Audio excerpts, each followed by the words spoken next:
Hey there, ladies and gentlemen, it's me, Dr. Donna. Welcome to week 27 of 10.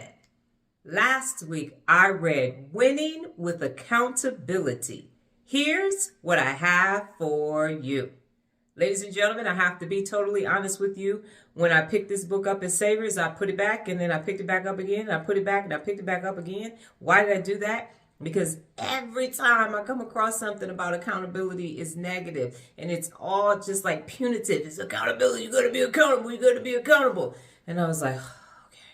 But I read it, the back of the book, and I said, okay, let's give this a chance. Let's give this an opportunity. And I'm glad that I did, because a lot of the things that were covered in the book resonated with me, but it also mirrored most of the things that are in Real Leaders Wear Pink. And he talked about smarter. I talk about SMART goals and Real Leaders Wear Pink. Obviously, you can't be successful without being accountable. And I do believe that this book is the basis for accountability. I then talk about personal accountability and how it applies to your day-to-day life, day in and day out. But there were a lot of similarities between the book. He talks about 4 puzzle pieces, and the piece that I would like to address is ownership. Ownership. And what happens is, if you're ever in a meeting in a corporate setting and a person isn't there, they get signed up for all of the action items. It's like, ha, ha, ha, you weren't there, so now you have to go and do all of this work because you missed the meeting. And most of the time that doesn't bode well. Most of the time the person that was not there has to do all the work and they don't like it, and so they do a half-ass job, and it's unaccountable. It's unaccountability at the highest level. What he talked about was, he said ownership is one task, one owner. One task, one owner. So can't go to a meeting. Dr. Donna wasn't there. And now Dr. Donna, you can go to a meeting, but what you can't do is say, oh, Dr. Donna isn't here, I'm going to sign her up for 15 action items. No.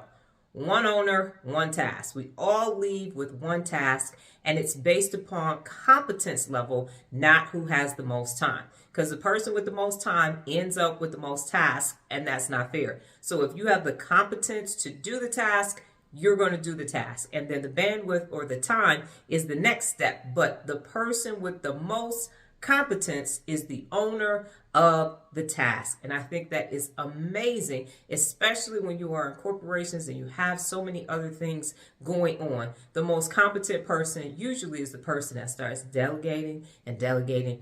And then when it goes left, people are wondering, well, why didn't we have the most competent person do it? And it's because you weren't at the meeting, so you got signed up, or I didn't want to do it, and I don't have time. I don't have time. All the competent people are always saying, I don't have time. I don't have time. I have so much to do. I have so much to do. Well, you have the highest level of competence, so no matter what it is, you're going to be able to get it done faster than somebody with less competence. So that was the part that resonated the most with me. I do recommend this book. It is a great baseline if you have an organization and you need people to start holding themselves accountable at work. Then this is a great way to start. And then when you're looking for a higher level personal accountability so that you can achieve optimal performance day in and day out, that's when you would read my book, Real Leaders Wear Pink. So yes, it is a recommendation for me. Quick read, good read, and I'm glad I finally took the book off the shelf in Savers and brought it home with me. It's awesome. Last week's next cycle, as I mentioned, I had to start having a subscription live, and then I found out better benefits. There is a component when you have subscriptions that only your subscribers can comment. Talk about a wonderful saving grace button. So even when I do have lives and they're not for my subscribers, if you are not a subscriber, then you cannot comment. I am finished with the trolls and the matadors now. Woo, hallelujah. Won't he do it? Amazing, amazing, amazing button. Amazing, amazing, amazing button.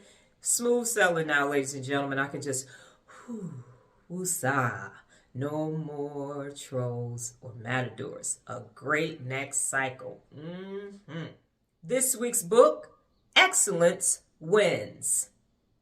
Well, that's my time, ladies and gentlemen. But before I get out of here, just remember the tenacity of 10.